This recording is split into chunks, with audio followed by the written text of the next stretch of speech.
e como os dados de suas pesquisas pessoais das ilações que delas naturalmente tirara. Essa doutrina, como a reconheceram todos os estudiosos sérios no mundo, constitui-se de partes sucessivas, referentes aos do conhecimento, a ciência, a filosofia, a moral e a religião. Kardec sempre considerou a religião, no espiritismo, como uma consequência das partes anteriores. Por isso, e para não confundir a doutrina espírita com confusas e perecíveis teologias da época, tão perecíveis que chegaram aos nossos dias discutindo em torno de um problema sem sentido, com o desenvolvimento da teologia radical da morte de Deus, Deus morreu. Essa foi a grande conclusão dos teólogos em nosso tempo. Restringindo-se à ciência e à filosofia espírita, como cerne positivo da doutrina, Kardec considerou a moral e a religião espírita como derivações naturais e necessárias da nova concepção do mundo, do homem e da vida que a doutrina estabelecia. Em suas discussões com os sábios, na Universidade de França, em que foi diretor de estudos, e posteriormente na Sociedade Parisiense de Estudos Espíritas, com seus companheiros de pesquisa e com sábios que visitavam, colocou de maneira precisa esse problema. O Instituto de França reconheceu a filosofia espírita. No Brasil, em livro publicado pela Universidade de São Paulo e pelo Instituto Brasileiro de Filosofia, a filosofia espírita é apresentada como parte integrante ativa do nosso panorama filosófico. Os dirigentes de centro espírita precisam tomar conhecimento deste assunto para evitarem a mistura de práticas africanas em suas sedes. Não se pode misturar uma doutrina científica e filosófica com práticas de magia primitiva das selvas. Não se trata de repúdio ao mediunismo, à sua mentalidade mágica, mas de uma questão de método e cultura. A ideia popular de que os trabalhos de Umbanda e Candomblé são mais fortes e eficazes do que os trabalhos espíritas decorre de desconhecimento dos problemas espirituais. Quando se trata de questões espirituais, como Kardec ensinou de maneira bastante clara, de nada valem os objetos e ingredientes materiais usados nos cultos africanos indígenas do Brasil. Não se resolve nenhum problema espiritual com explosões de pólvora, pontos riscados no chão, bebedeira da marafupinga, pés descalços terreiro, queima de velas, lançamento de flores e objetos vários no mar, raspança de cabelo, batismo com sangue de galinha preta e outras superstições dessa natureza. Que os negros africanos selvagens acreditassem em tudo isso e na força dessas práticas, era natural e justo. Mas que pessoas civilizadas, ou pelo menos nascidas em meio civilizado, ainda se apeguem a essas coisas, é simplesmente de espantar. Todas as práticas africanas foram trazidas ao Brasil e a outros países americanos pelo tráfico negreiro da escravidão. Já na África, essas religiões primitivas foram misturadas com o catolicismo dos missionários brancos e com o islamismo dos árabes. Aqui no Brasil foram acrescentadas as contribuições das religiões primitivas dos nossos índios. Desenvolveu-se então o que cientificamente se chama de sincretismo religioso afro-brasileiro. Os santos católicos foram assimilados aos deuses africanos. Jesus passou a chamar-se Oxalá. Nossa Senhora tornou-se Iemanjá, Santa Bárbara virou Iansã e assim por diante. Das nossas religiões indígenas, a prática que mais se infiltrou no sincretismo foi a da Poracê, parceira nacional do candomblé africano. Como todas as religiões primitivas são voltadas para os interesses materiais, solução de problemas materiais através de processos mágicos, a crendice popular apegou-se a essas práticas, dando enorme expansão ao sincretismo entre nós. Por outro lado, as encenações rituais criadas pelo povo, enriquecendo nosso folclore, atraíram multidões, incluindo estrangeiros de cultura europeia. Graças a isso, já estamos exportando Umbanda, Candomblé e Quimbanda para o mundo. É uma vitória do primitivo sobre o civilizado, que traz sempre em si mesmo as raízes africanas do primitivismo. Compreendese as razões de tudo isso, mas não se pode compreender que num centro espírita, iluminado pelas luzes da doutrina espírita, admitase a introdução dessas práticas primitivas. As energias espirituais superiores, empenhadas pelos espíritos benevolentes nos trabalhos espíritas, são muito mais poderosas do que todas as fórmulas mágicas das selvas. Não desprezamos essas práticas nem as condenamos, pois elas nos revelam as tentativas dos homens selvagens para dominar a magia da natureza. Mas esse domínio já foi conseguido pelas ciências, que depois de sua fase materialista já penetraram nas entranhas da matéria e atingiram a essência espiritual do homem, dos seres e das coisas. O próprio espiritismo, tão ferrenhamente combatido pela ciência, hoje está comprovado pelas conquistas científicas do nosso século. Os dirigentes de centros espíritas precisam conhecer esses problemas, se quiserem realmente dirigi-los. Se insistirem na ignorância, no cultivo de suas superstições, na falta de leitura e estudo, convencidos de que tudo sabem a respeito do assunto, acabarão como o cego da parábola, caindo no barranco e levando os outros com eles ao fundo dos precipícios. O nível mental de uma criatura civilizada não pode estar tão baixo que misture com o nível mental dos selvagens. Há, portanto, um problema grave de defasagem cultural, de desnível mental, que os espíritas precisam encarar com seriedade, em face da lei de evolução. O sincretismo é um retorno à mentalidade da selva. Os que a ele se entregam, geralmente por interesses inferiores, de ordem material, estão tentando regredir na sua evolução. Desse esforço retrógrado resulta sempre o efeito negativo ao atraso mental e espiritual. Dessa maneira, o centro espírita infestado por essas práticas torna-se um organismo em deterioração. Vira no avesso a sua finalidade superior, apegando-se cada vez mais aos interesses passageiros da vida terrena. Admite-se a existência dos terreiros, em os homens e os espíritos ainda apegados ao primitivismo podem fazer suas experiências retardadas. Mas não se pode admitir a mistura de práticas contraditórias num local espírita. Quem prefere o sincretismo que vá para os terreiros, mas quem sente um anseio de elevação espiritual que não se iluda com a suposta força das práticas selvagens. Muitos alegam que nessas práticas estão presentes os espíritos. Convém lembrar que os espíritos estão por toda parte, pois são, como ensina Kardec, elementos naturais, como as pedras, as plantas, os animais, mas cada qual está em seu nível de evolução. O homem é o espírito que se elevou sobre todos os estágios naturais e atingiu os planos superiores da consciência. Sua responsabilidade espiritual, como dizia Leon Denis, é grande e pesada.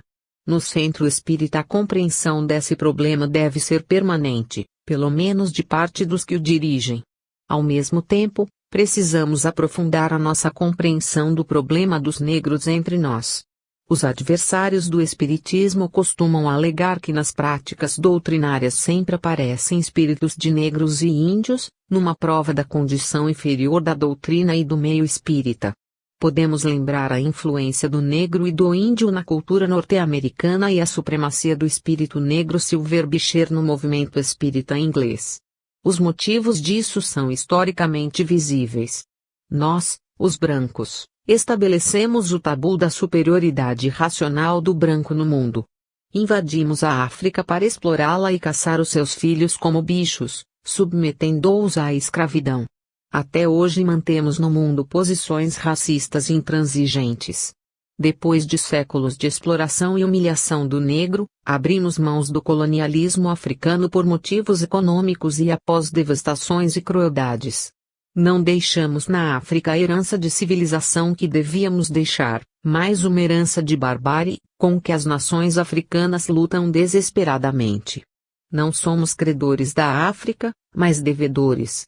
É natural que os deuses negros, espíritos protetores das raças negras, tenham invadido a nossa área cristã. O que catequese branca não conseguiu fazer com negros e índios, as leis sociais da miscigenação fizeram através do sincretismo religioso. Se não houve conversão do negro pela sujeitação da força, houve mestiçagem racial e cultural pela fusão das mitologias negra e branca. As religiões mestiças a que se referiu Euclides da Cunha e nos sertões, consumaram a fusão fraterna no plano dos interesses imediatista dos dois lados. No processo natural da reencarnação, a mestiçagem se dilui, de século a século, pela encarnação de espíritos das raças brancas em corpos negros e vice-versa. Muitos brancos orgulhosos do passado se manifestam hoje na mediunidade como negros e índios, pois tiveram, em encarnações dessa natureza, a possibilidade de aprender as lições necessárias de humildade, corrigindo seus desmandos e sua arrogância de outros tempos. Os terreiros do sincretismo religioso conservam as raízes africanas e indígenas e de nossa formação, propiciando a brancos e negros oportunidade para revisão anímicas e consciências. Brancos beneficiados por espíritos negros e índios e vice-versa, reajustam-se no plano do respeito à dignidade do homem, sem pretensiosas discriminações epidérmicas. Essa superação do passado é muito mais importante para o futuro do mundo do que os avanços tecnológicos com suas consequências altamente negativas. Por outro lado, os espíritas têm uma dívida moral e espiritual para com as religiões negras e mestiças. Quando Luiz Olímpio Teles de Menezes lançou na Bahia o primeiro jornal espírita, o Eco de Além-Túmulo, no século passado, a Revista Espírita de Kardec registrou o fato com espanto, por considerar o Império Brasileiro, estreitamente ligado à Igreja Católica, como um dos países mais refratários ao espiritismo, como realmente o era. Mas nesse mesmo instante as práticas de macumba no Brasil rompiam as barreiras católicas e abriam a brecha necessária para a penetração do espiritismo em nossa terra. Não podemos esquecer essa contribuição importante de negros e índios para o arejamento do nosso asfixiante clima religioso. O próprio aparecimento do primeiro jornal espírita já era a prova de que os tambores da selva rompiam trincheiras até então inexpugnáveis. Sinhás e sinhazinhas socorridas, em angustiosos momentos familiares, pelas práticas negras indígenas, amoleciam as barbas hirsutas dos sinhôs, que diminuíam a ferocidade racista. As práticas negras indígenas constituíam então o socorro do céu à nova nação que surgia. Esse problema histórico foi esquecido por quase todos os sociólogos da nossa formação racial e cultural fundada no processo da mestiçagem racial e cultural. Foi por essas e outras que o ditado brasileiro "Deus escreve direito por linhas tortas" surgiu e propagou-se entre nós. Ante esses fatos históricos inegáveis, temos de respeitar as formas do sincretismo religioso afro-brasileiro como elementos pertencentes geneticamente à nossa formação nacional. Mas respeito e gratidão não autorizam o abuso da mistura de elementos diversos, decorrentes do processo da evolução nacional. O sincretismo religioso é um recurso natural da evolução cultural dos povos para elevar as culturas inferiores ao nível das mais adiantadas. Foi assim que a Grécia elevou-os ao nível do Egito Antigo, que Roma absorveu a religião e a cultura gregas, mas essas ascensões coletivas dependem do tempo. O ritmo do sincretismo religioso afro-brasileiro acelerou entre nós no meio da Segunda Guerra Mundial, vindo até os nossos dias em constante progressão. O nosso crescimento industrial de após-guerra, as inquietações políticas e as flutuações financeiras, a crise religiosa do catolicismo e, sobretudo, a explosão demográfica, com a invasão das grandes cidades por levas sucessivas de populações rurais, são os fatores desse aceleramento, mostrando a íntima ligação entre o desenvolvimento social e o sincretismo. Claro que, da mesma maneira e pelos mesmos fatores, cresceu o movimento espírita em todo o país. As massas da imigração rural, particularmente do Norte e Nordeste, vinham impregnados de misticismo caboclo e sobrecarregadas de formas sincréticas. Essa massa estão carregando grande número de criaturas mais sensíveis aos centros espíritas e a religiões de tipo mediúnico, como as seitas pentecostais e seitas orientais, particularmente japonesas, ligadas à prática espiritoides, ou seja, semelhantes às práticas espíritas de manifestações espirituais, mas sem o controle racional da doutrina. A assimilação é visível, através dos centros espíritas e outras instituições doutrinárias. As massas de vária procedência vão assimilando os ensinos espíritas e integrando-os nas suas práticas. Temos, assim, toscamente esboçado, O panorama de 4 séculos da evolução espiritual do Brasil.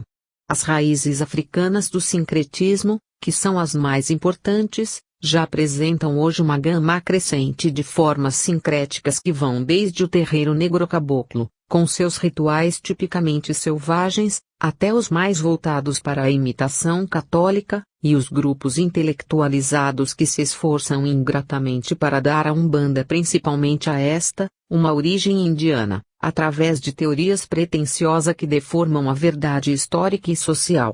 O impulso de ascensão torna-se palpável na realidade desse processo. Cabe ao centro espírita a responsabilidade de vigilância na defesa da pureza doutrinária do espiritismo, ante a violência e confusão dessa fase crítica do desenvolvimento do sincretismo. Por isso, o estudo do problema nos centros torna-se um imperativo do momento espírita nacional.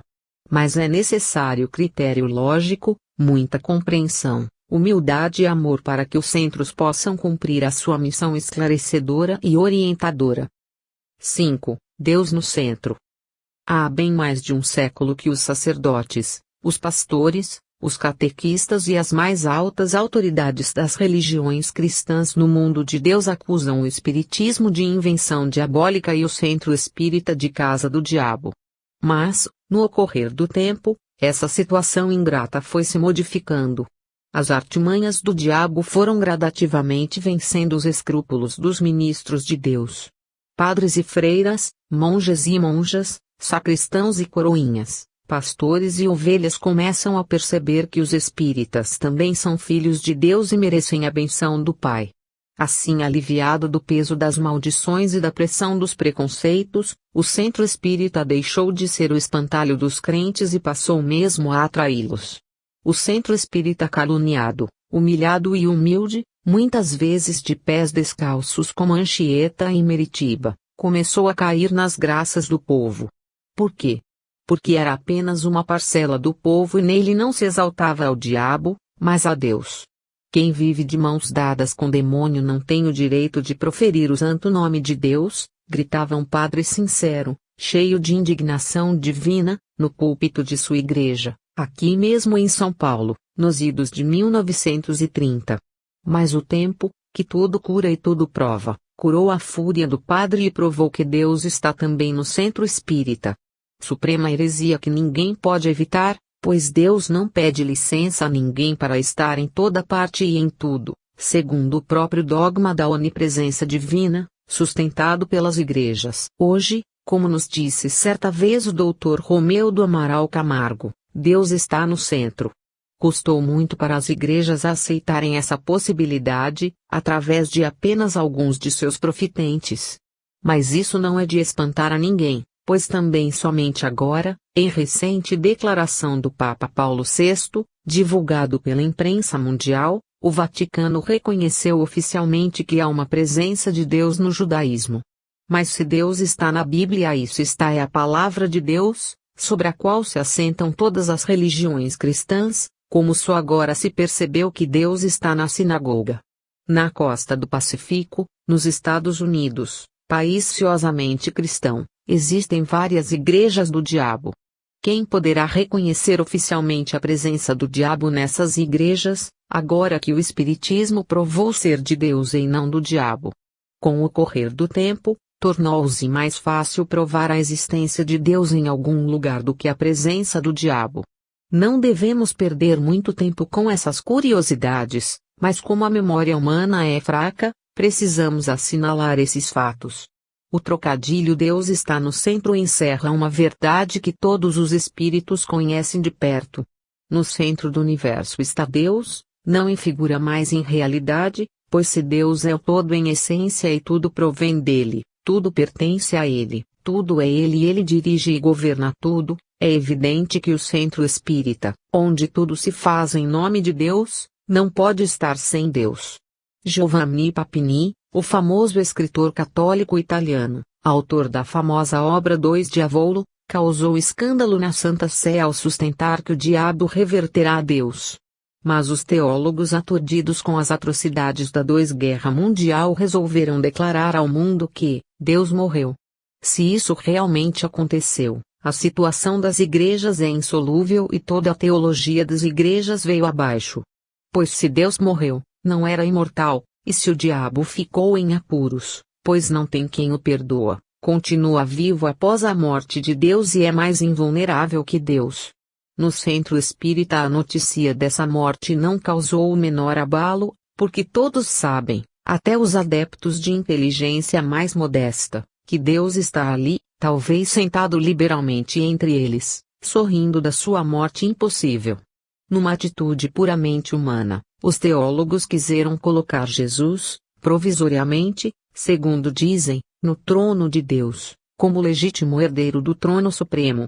E então surgiu esta situação embaraçosa: se Deus morreu e o Filho só pode substituí-lo eventualmente pois não é Deus, então a morte de Deus deixou o trono sob simples regência e com isso surgiu na terra o cristianismo ateu. Precisamos saber essas coisas para sabermos a quem entregaremos as nossas almas na hora da morte. O ateísmo cristão nos deixa em dificuldades e só temos um jeito de buscar Deus, no centro espírita. Porque somente ali, na antiga morada do diabo, não se acredita que Deus morreu e se continua a falar em seu nome. Porque ali se sabe e se prova, diariamente, através dos processos kardecianos, que nem o homem morre, quanto mais Deus.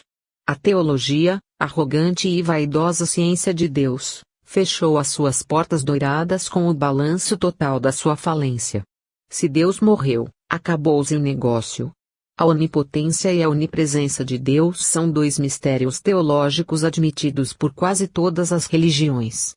Porque só pode existir um Deus, único e soberano, quando seria muito mais fácil compreender-se a multiplicidade dos deuses e a sua disciplinação hierárquica, como nas mitologias.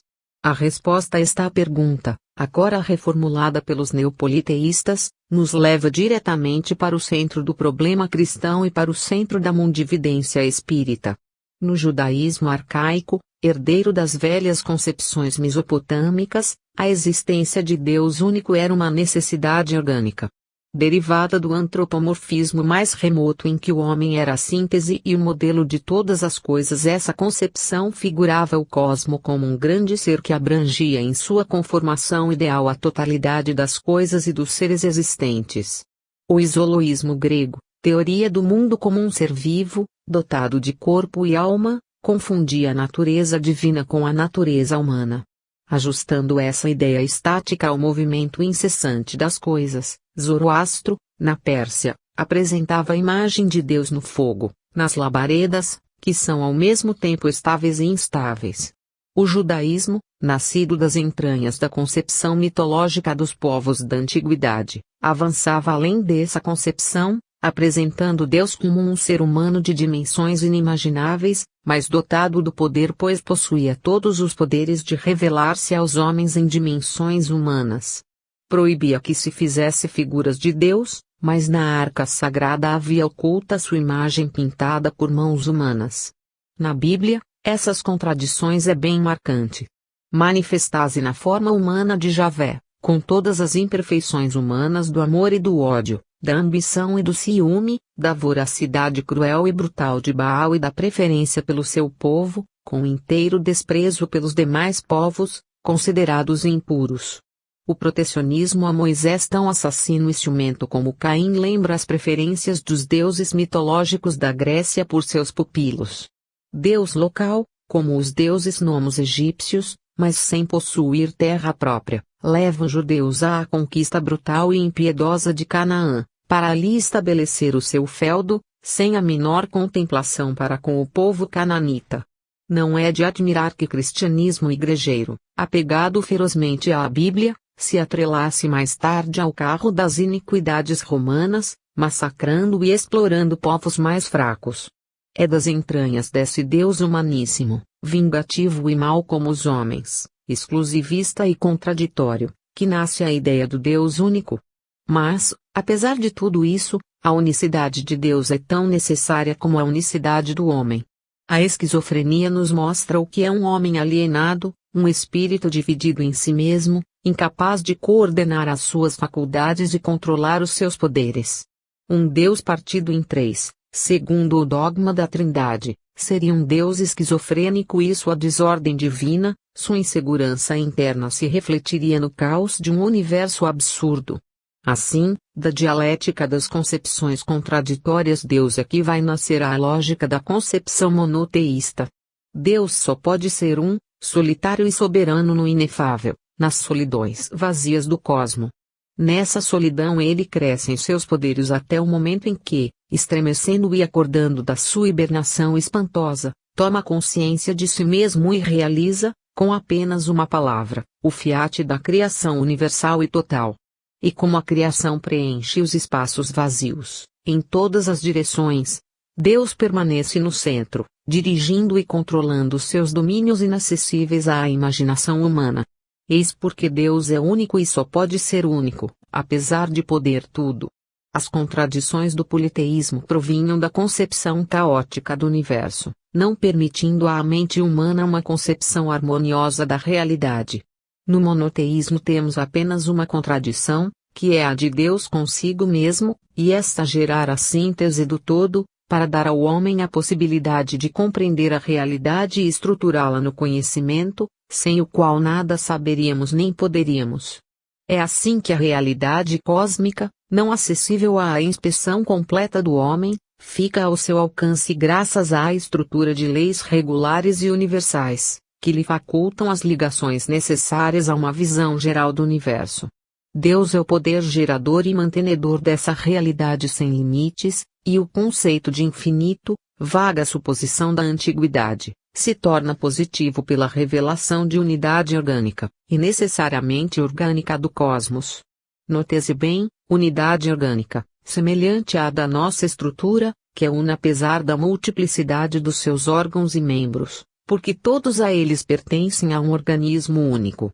Da mesma maneira, a unidade orgânica do cosmos deriva de sua centralização em Deus, que mantém a unidade infinita através da subordinação de todas as galáxias ou constelações de mundos, espaços etéreos aparentemente vazios, mas cheios de força e plasma cósmicos, tudo formando organismo único. Não seria isso uma ilusão? Os que consideram o universo como finito e fechado sobre si mesmo dizem que sim. Mas Kardec, já no século passado, antes das conquistas científicas do nosso século, propôs uma teoria que hoje tem a sanção de novas descobertas.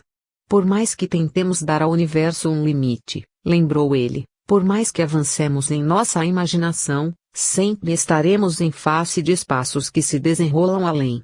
Essa prova psicológica da infinitude, baseada ao mesmo tempo em psicologia e lógica, tem hoje a comprovação das conquistas parapsicológicas, que revelam a existência em nós de um poder também sem limites, que é da percepção extrasensorial de realidades que escapam aos nossos sentidos físicos.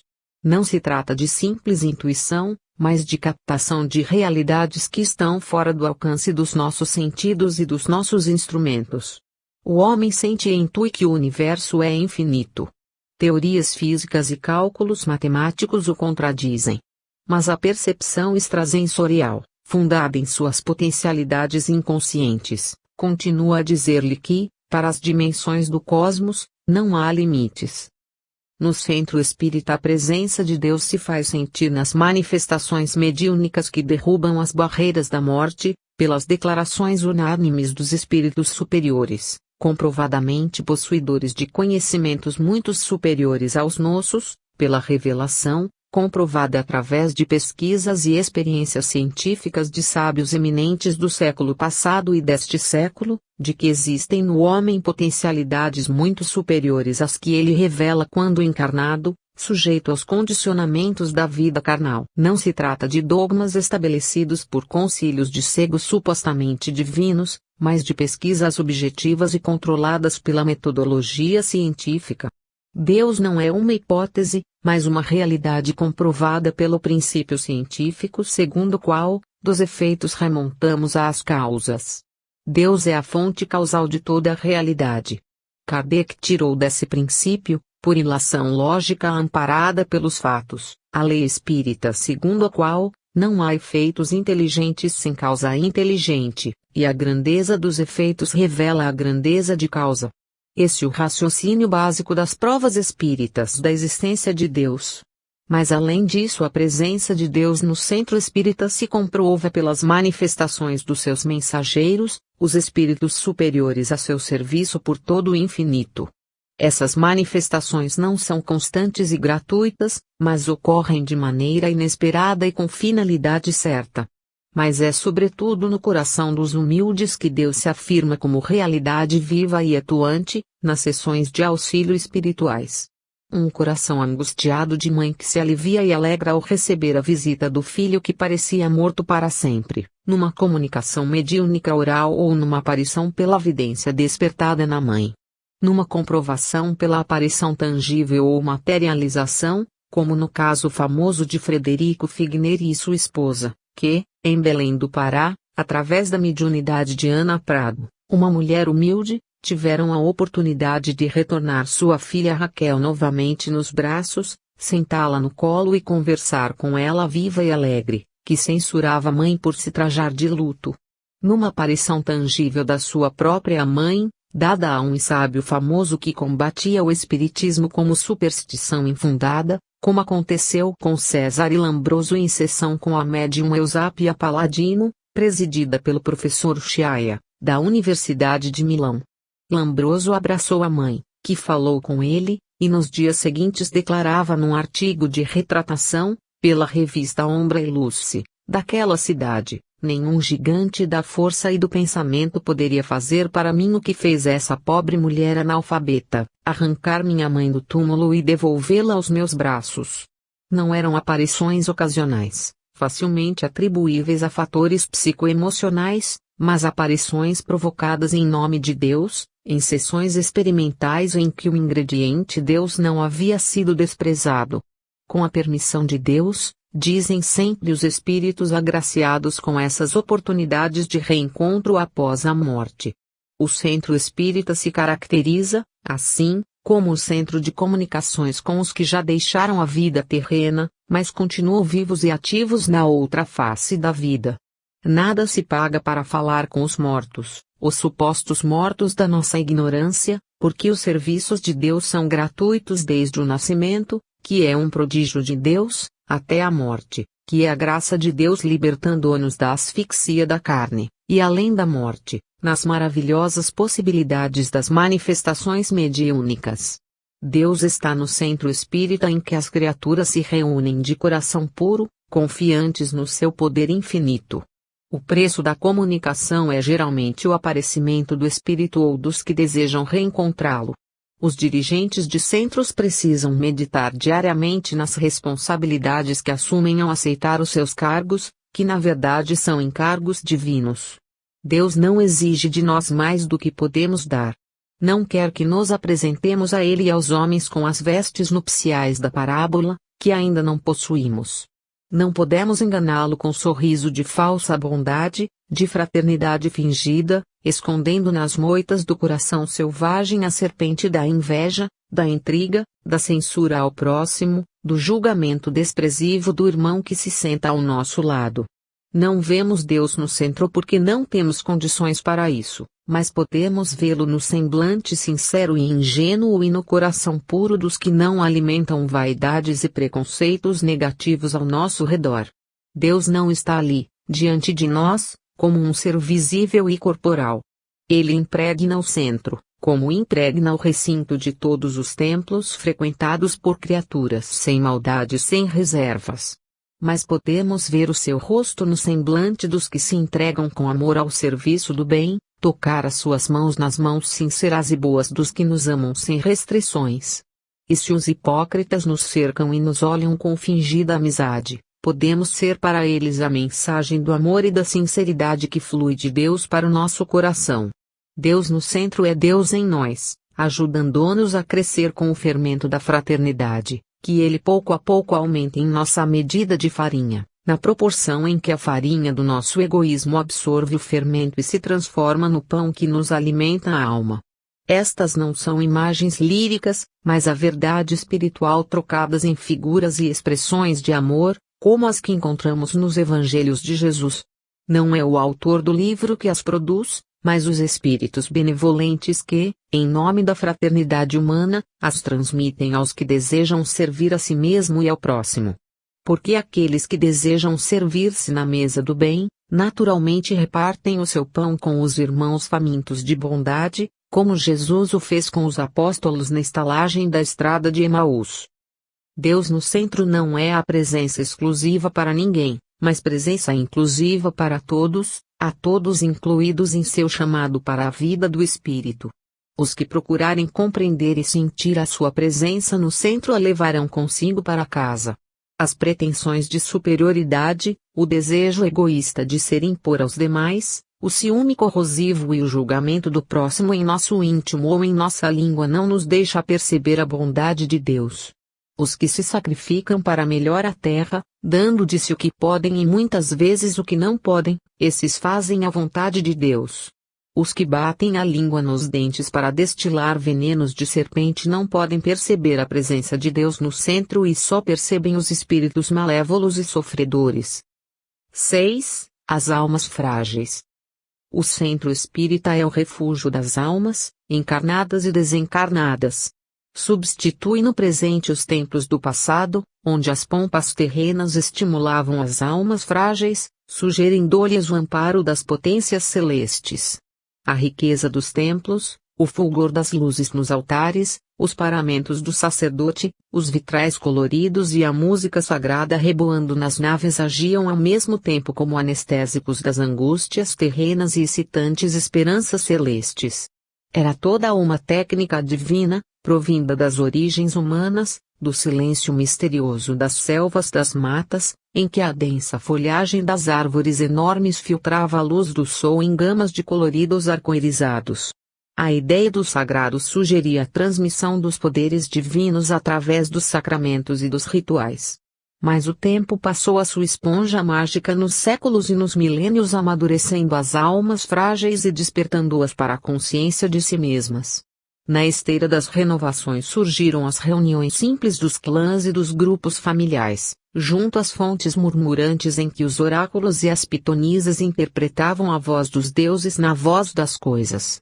Jesus de Nazaré, que os judeus esperavam como o Cristo das novas guerras de conquista, surgiu humilde e simples, modesto filho de uma família operária. De suas mãos surgiram práticas novas, em que o fluxo divino dispensava os paramentos suntuosos dos canais oficiais da divindade. E, com esse fluir espontâneo do amor e da bondade naturais, derramarão-se na terra dos corações as sementes da boa nova. Foi dessa semeadura nos campos ou nas praias, no próprio interior dos templos ou em seus pátios exteriores, ainda sob o fumegar das aras em que se queimavam as ervas sagradas e as carnes dos animais sacrificados, que surgiram os primeiros cultos pneumáticos do cristianismo primitivo, os cultos do espírito. Poder insuspeitado da evolução, desencadeando os processos misteriosos da metamorfose, transformaram aos poucos as formas de relação do homem com a divindade. O centro espírita nasceu como Jesus e com Jesus, sem os aparatos inúteis do formalismo religioso, restabelecendo nas almas a confiança em si mesmas, despertando-lhes a percepção de sua natureza divina. As almas frágeis tornarão-se fortes na fraqueza da simplicidade. Em vão se desencadearam os temporais da reação, em que as almas fracas amadureceram nas estufas brutais do martírio. Elas haviam decifrado o enigma, encontrando a pureza na impureza do mundo, a verdade nas palavras do Messias rejeitado e Deus no íntimo de si mesmas. O episódio de Pedro em Jope, recusando-se a atender o centurião Cornélios, impuro comandante de centúrias romanas, mas atendendo-o por mandato mediúnico de inesperada vidência, mostrando-nos ainda hoje como se processou a metamorfose do judeu formalista em cristão fraterno. Pedro vai à casa de Cornélios e se surpreende com a família impura tomada pelo Espírito. A manifestação mediúnica em local profano lhe ensinava o que era o batismo do Espírito que até então ele não pudera compreender. Nascia ali, aos seus olhos, o primeiro centro espírita numa casa de família. E Pedro voltou a Jerusalém para contar aos apóstolos o que vira com seus olhos e o que sentira em seu coração.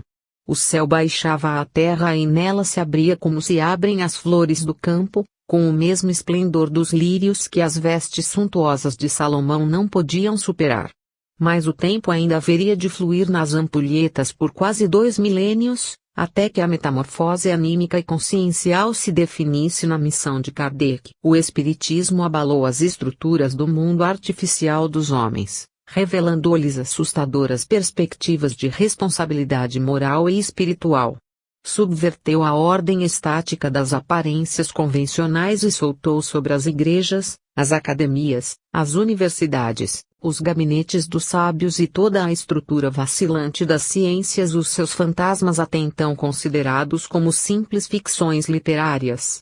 Em vão, por toda parte, os conservadores de um passado já morto, embalsamadores de múmias culturais, se levantaram por todo o mundo tentando afugentar os fantasmas invasores. De nada valeram os conluios secretos, as decisões arbitrárias de juízes sem toga, as maldições de prelados poderosos. Os fantasmas não pediam licença para aparecer e tumultuaram o panorama cultural, suscitando polêmicas violentas entre figurões mundiais do saber.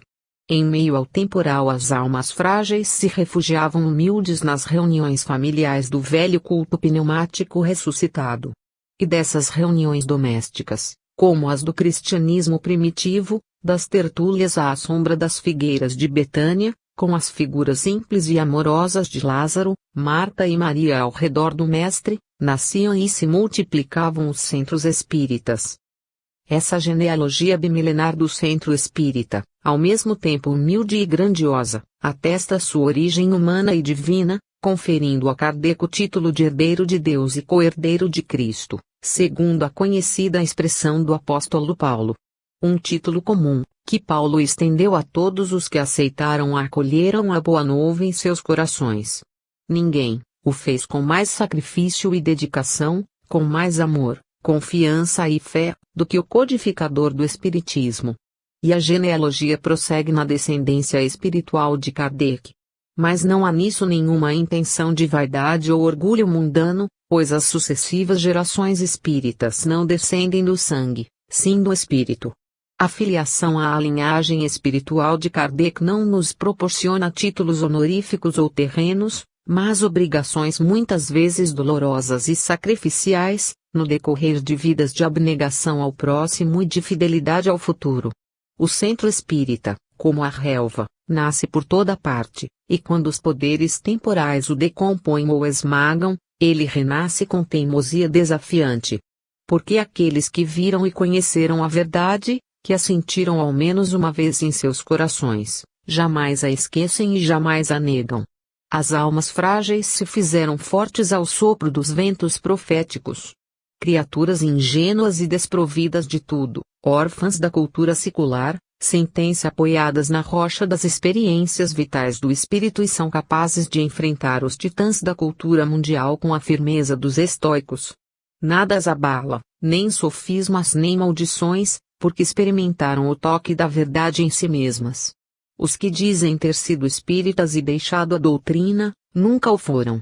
Se tivessem realmente penetrado no conhecimento doutrinário, de mente e coração, não poderiam voltar à ignorância do niilismo sem fundamento ou às fábulas do religiosismo contraditório e absurdo.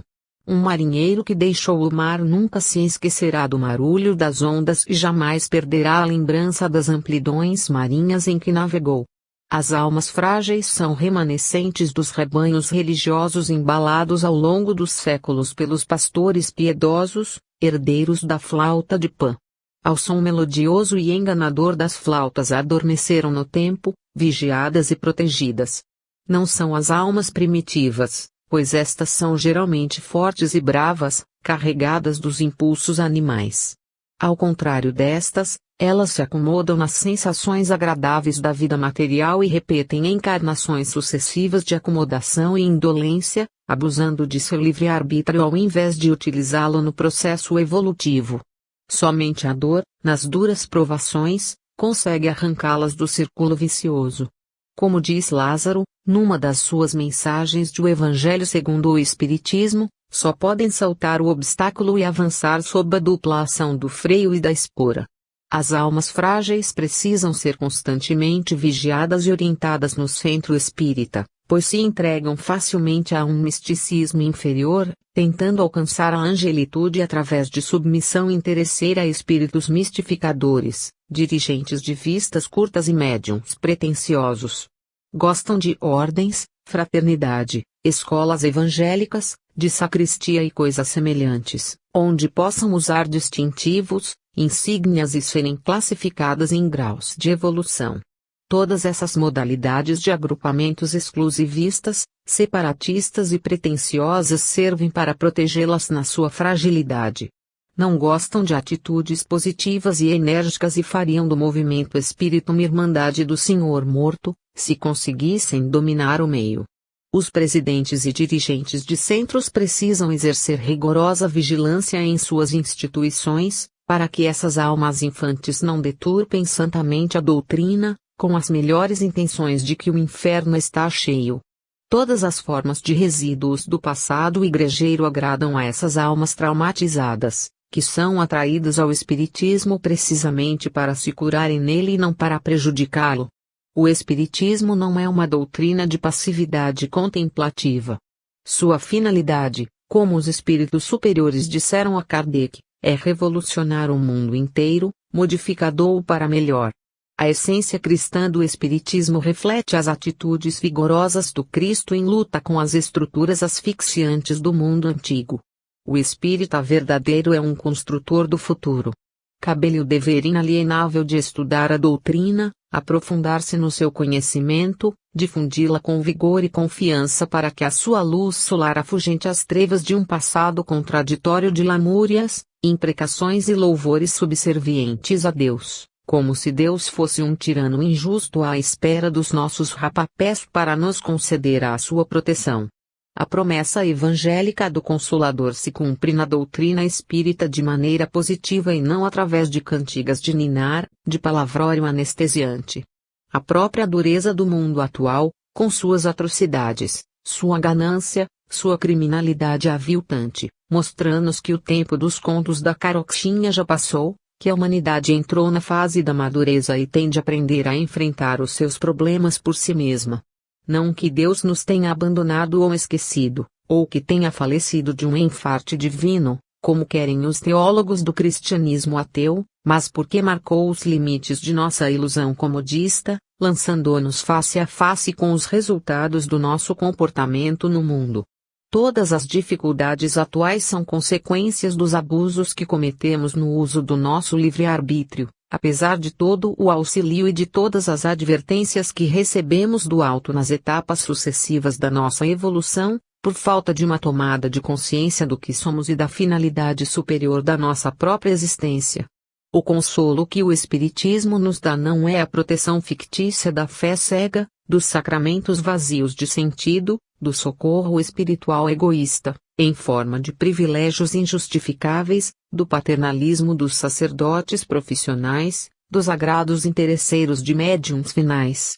O Consolador não se manifesta através de prodígios sobrenaturais, mas na forma de esclarecimentos positivos, de revelação científica das leis naturais que até agora olvidamos ou encaramos como crianças choramingas pedindo colo.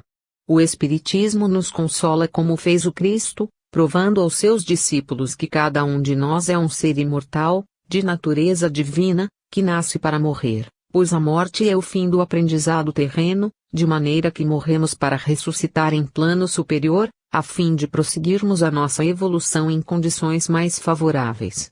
A filosofia existencial do nosso tempo sanciona essa verdade espírita, sustentando que o homem passa pela existência terrena como um viajante que atravessa uma região estranha, aprendendo a vencer por si mesmo as dificuldades, adquirindo experiências para depois avançar em nova direção. Até um cético, como Sartre, viu-se obrigado a admitir que nascemos como seres pré-existentes num plano metafísico, projetando-nos na existência física para fazer uma trajetória de experiências na busca da transcendência, desenvolvendo potencialidades que devem levar-nos à condição divina. Cego de um olho, não conseguiu ver a passagem do ser através da morte e considerou esta como fim, a frustração dos anseios de transcendência. Mas Martin Heidegger enxergou mais longe e proclamou: o homem se completa na morte. Kierkegaard, teólogo dinamarquês protestante, fundador do existencialismo, entendeu que o homem é o parceiro de Deus na eternidade e por isso só pode, de fato, comunicar-se com Deus, que é o outro, no diálogo das almas. O Espiritismo esclarece essas teorias filosóficas ainda confusas, mostrando que a realidade existencial do homem, aqui e no além, pode ser comprovada pelas pesquisas científicas, como na verdade já o foi. No centro espírita, as almas frágeis dos rezadores lamurientos encontraram os elementos necessários à recuperação de suas forças, de sua virilidade espiritual, para ressuscitarem-se a si mesmas das cinzas do passado. Percebendo isso de maneira vaga, envoltos ainda nas brumas de um misticismo igrejeiro, muitos espíritas querem transformar os centros em escolas simplórias, retirando-lhes a prática espírita tradicional ou despindo-os de seus elementos fundamentais, que são as manifestações mediúnicas. Essa é uma tentativa de repetir no espiritismo a supressão do culto pneumático, ou seja, as sessões mediúnicas em que se realizam os diálogos da doutrinação de encarnados e desencarnados. É esse um equívoco proveniente da ignorância da doutrina ou do seu conhecimento superficial. Por outro lado, há nessa tentativa a influência do instinto de imitação, que leva criaturas afoitas a querem renovar o espiritismo, num tempo em que tudo se renova. Não, percebem, esses espíritas renovadores, que tudo se renova num mundo em que o espiritismo é a fonte e a mola de todas as renovações. Se toda a cultura terrena está abalada e se renova, é porque estava errada e precisa ser corrigida. Mas o espiritismo antecipou, nos seus postulados, todas essas renovações, previu-as, anunciou-as e até mesmo delineou-as, como se pode ver no confronto das novidades atuais com o vasto esquema de transformação oferecido ao mundo pelos espíritos há mais de um século. Só um setor de conhecimento, nesta hora de transição, não necessita renovações, e esse setor é precisamente o espiritismo. O que ele exige de nós não é renovação doutrinária, mas apenas expurgo de infiltrações espúrias nos centros, produzidas pela leviandade de praticantes que se desvairam da orientação doutrinária, adotado atitudes, fórmulas e práticas antiquadas. O terror místico proveniente de um longo passado religioso de mistérios e ameaças não tem mais razão de ser. Não obstante, encontramos no meio espírita um pesado lastro desse terror em forma de traumatismos inconscientes que geram comportamentos anti-espíritas. Chegou-se recentemente a introduzir numa grande instituição espírita paulista o princípio do jejum sexual, mesmo para casais. Marido e mulher deviam privar-se de relações impuras, se quisessem preparar-se para uma vida espiritual superior. O tabu do sexo foi sempre um abantesma nos meios religiosos, mas isso jamais impediu os escândalos e as perversões sexuais que o apóstolo Paulo já denunciava na igreja de Corinto. A repressão sexual leva fatalmente a situações patológicas. Sexo é lei básica da natureza.